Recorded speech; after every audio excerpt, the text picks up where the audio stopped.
Hey folks, welcome to Black Gumbo Southern Gardening. Let's take a garden tour.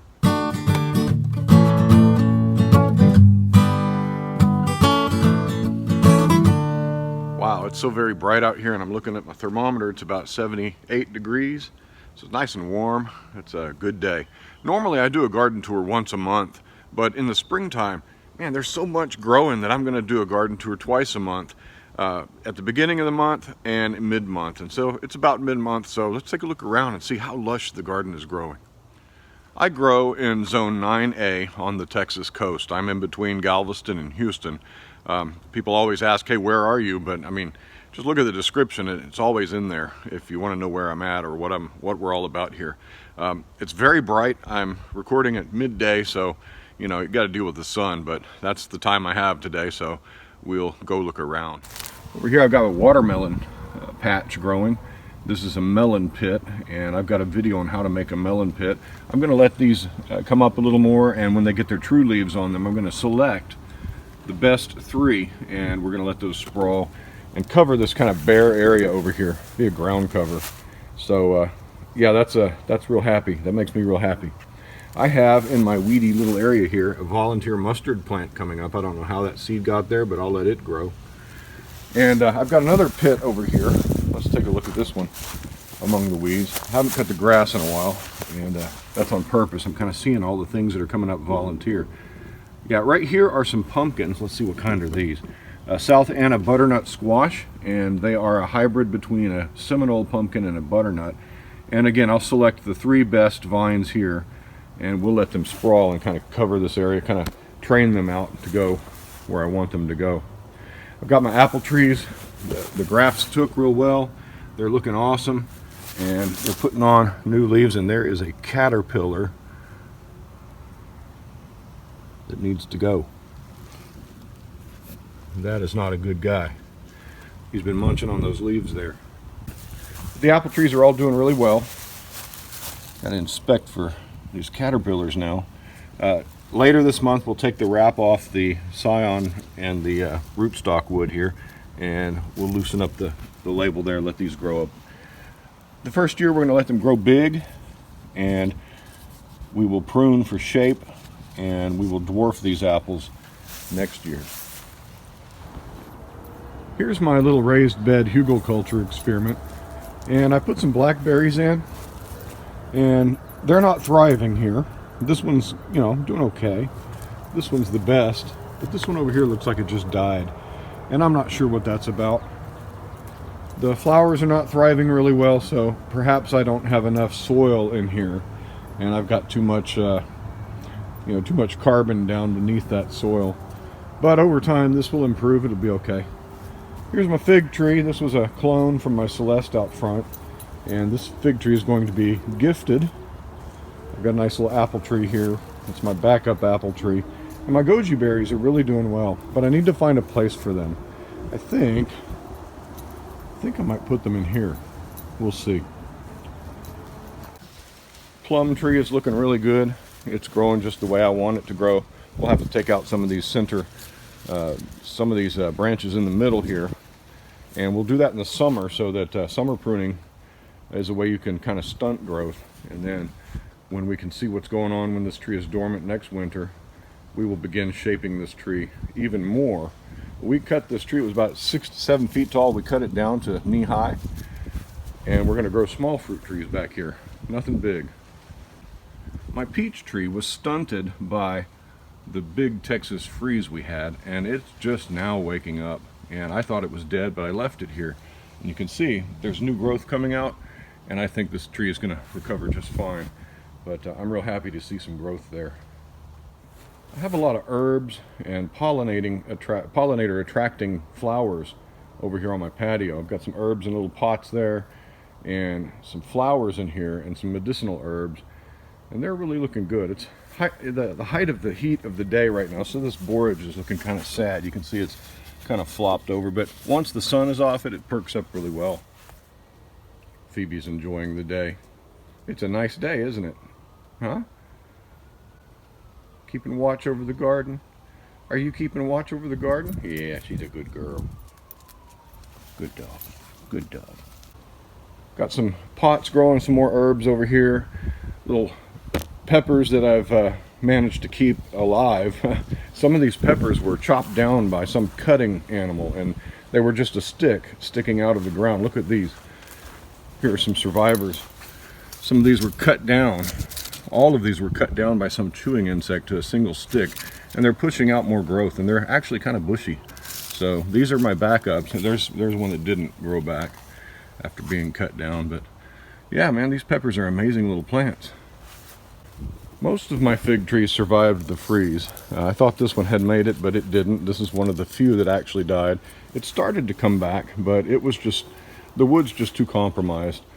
And I don't have anything growing up from the rootstock either. But the rest of my figs, well, they survived quite well. You can see there's a dead one that started to come back, but the wood, again, it's too compromised. It's not getting enough of the sap traveling these frozen, damaged woody stems, and so it put out some leaves, but they quickly died off. But down at the bottom you can see the roots survived quite well, and they're pushing up new growth. So essentially I'm starting over with some of these.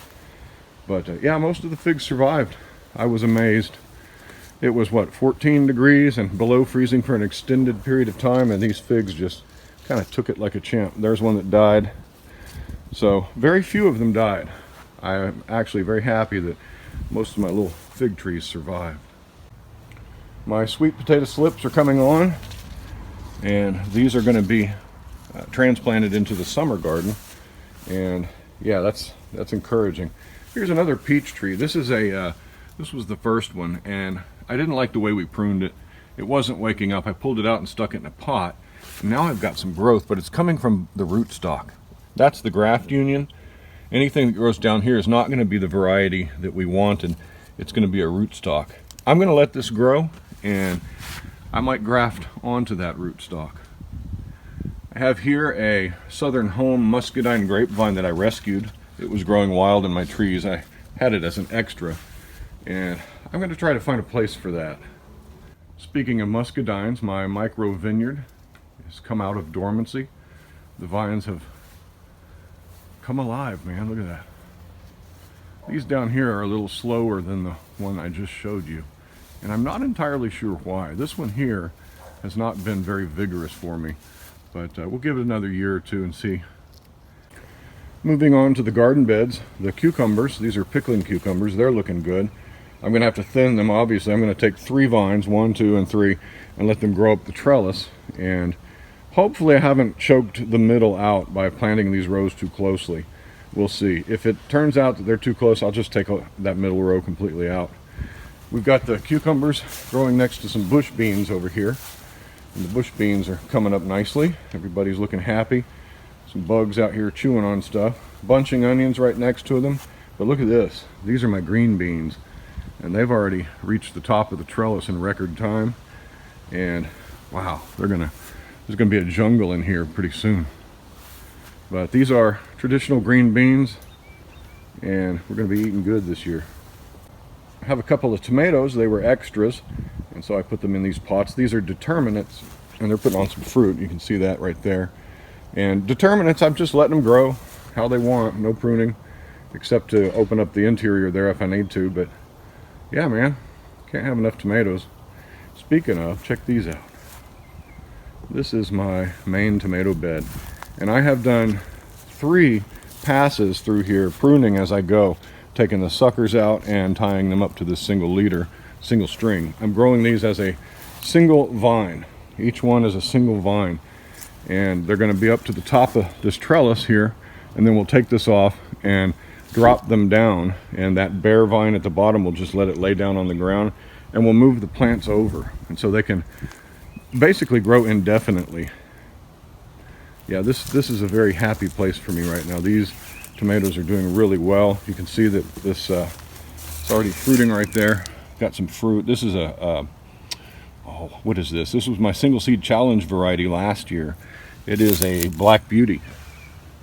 Yeah, Black Beauty's putting on some fruit for me. I have some fruit coming on my granaderos. This is a Roma type tomato, and I'm very carefully checking to make sure I'm not seeing blossom end rot. So far so good. Moving down to these guys, these dark green luscious plants are a variety called edox, and you can see they are the trussing type of tomato. They put on cherry tomatoes on these trusses like that, and man, these plants are loaded. I'm gonna have so many cherry tomatoes this year that I have been researching how to make sauce with cherry tomatoes, and I'm excited. But we've been coming in. You can see each little ring that's on the string here kind of represents a pruning pass. You know, I've come through about once a week and prune these up. Yeah, that's nice. See, we're starting to get this bare vine down here. That's what we want. We're going to leave 12 of these leafing branches on each plant, and that will be sufficient to grow these plants and ripen that fruit. Flowers, fruit, trusses, man, there's fruit everywhere in here. That's awesome.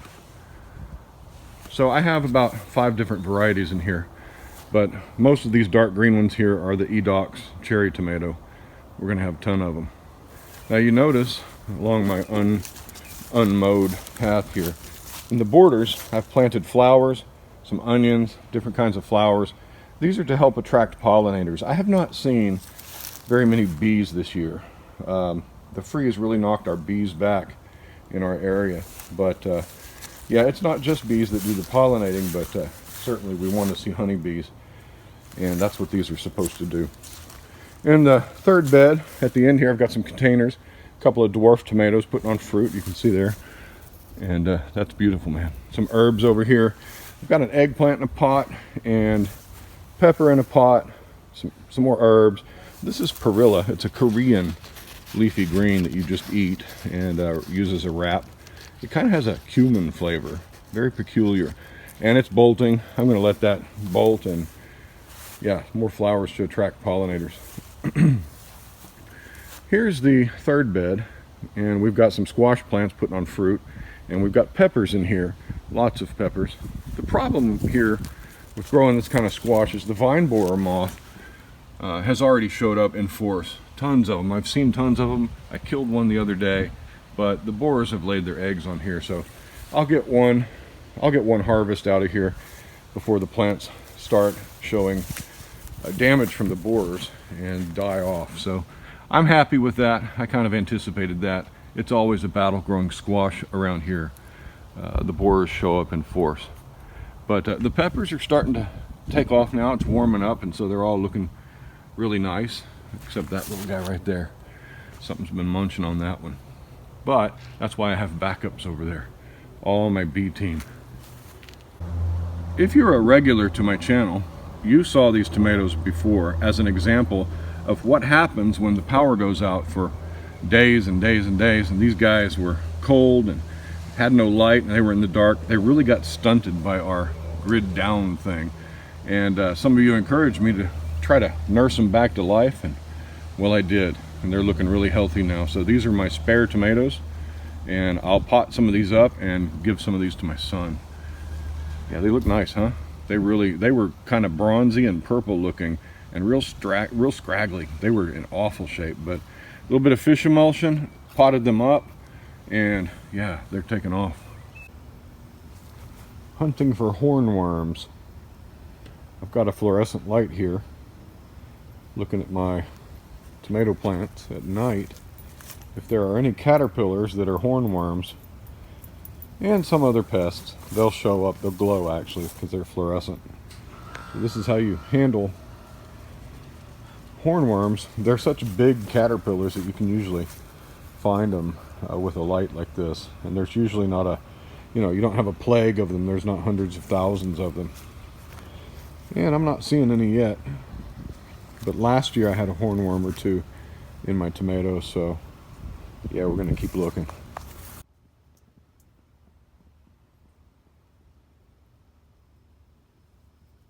People always get on to me when I prune my suckers off my tomatoes, and I have a large one and I just throw it out. They say, oh, you can put that in some soil and grow a new plant. Well, I've got tons of plants. I've got tons of tomato plants already. I've got more than I need. But I just wanted to show you that yes, it can be done. That is a sucker that I pruned and just stuck it down in some soil, and you can see it's pretty healthy down in there, and that will grow into a whole new plant. I ate some of this Mizuna the other night. You can see I harvested some there, and I put that into some stir fry, and man, that's good stuff. I like that Mizuna. It's a Japanese kind of green leafy green, and yeah, very delicious. All the herbs in here, they're doing well. Hey, there went a bee. There's a honeybee. Nice to see. Lucy the lemon. Lucy the lemon tree. Again, if you follow my channel, you know that this was a gigantic, produced 400 tons of lemons every year, and this tree died back in the freeze. But you can see Lucy is putting off new growth from the roots, and it's way above the graft union. All of that growth is above the graft union, which you can see the graft union, I think, right about here. That's where the scar tissue is from the graft. So anything above this is going to be true to type, and all of this green growth, we will get a good look at it after it grows up and select some good strong limbs. Yeah, Lucy's firm in there. So Lucy lives, and there she is, new growth. So we're going to get some Meyer lemons in a couple more years, and I'm happy about that. We love citrus. One of the reasons I have not cut the grass back here is I intentionally sowed crimson clover, and you can see it's in bloom and it attracts pollinators, and I want those flowers here. I'm gonna just mow around it, but yeah, this was my fire pit right here, and I'm trying to reclaim this soil, so I sowed all this stuff in it, and I sowed some over here as well where I had some ground that needed to be improved a bit. And so you can see all the crimson clover is growing nicely, and yeah, it's beautiful stuff, good for the soil. Getting some nice fruit on this citrus tree. This one came in with all the citrus into the house during the freeze, and so I'm trying to straighten the trunk out. This is an Awari Satsuma orange, and it's looking a little ragged, but yeah, it's thriving and putting on some fruits for me. We will probably thin the fruits, select the ones that look delicious, and yeah, that's good. Right down here, these are Kogigu pumpkin seeds that I harvested from a Kogigu pumpkin that I grew last year, and I wanted to see if they were viable before I tried to grow some more. So this is just a viability test, but now that they're up, I may as well plant them somewhere and see if they can handle transplanting. Most squashes and pumpkins are pretty transplant sensitive. They don't like to be transplanted, so, but if you're careful, you can pull it off. Back in my compost area, I have some volunteer pumpkins coming up. I think those are pumpkins, because the reason I think they're pumpkins, I chopped some pumpkins up here, and some of that seed just fell on the ground, and well, we might as well let it grow. Over here, this was a former lasagna garden, and I got these canna lilies, and they want to take everything over, and it's hard to keep them out of here. But I'm trying to stay diligent on here, because this is where I put my blackberries. These are thornless blackberry plants that looking like they're doing all right. I'm also going to use this good soil down in here to plant some goji berries. I think I'm going to put my goji berries in here too, and this will just kind of be the berry bed over here on the side of my house, the ugly side. But yeah, this is a nice area to grow. It's right by a brick wall. Brick wall absorbs heat. You can kind of push the zone here. We'll see what we can grow back here. Here at Black Gumbo Southern Gardening, we're all about the small garden, the backyard garden, stuff you can do in your own backyard, like raised beds, like growing in pots and containers, like growing small things like keeping fruit trees small, pumpkin pits where you don't need a large garden to grow a pumpkin patch or a melon patch. If you want to learn how to garden in that kind of a context, I invite you to subscribe to our channel. We're growing. People are, there's a thriving community down in the comments section that can help you, and we invite you to subscribe. Come along with us and learn how to grow your own food. It's really fun. It's not that hard, and you can do it. Hey, like us on Instagram and subscribe to our channel, and we'll talk to you next time. Happy gardening. Bye-bye.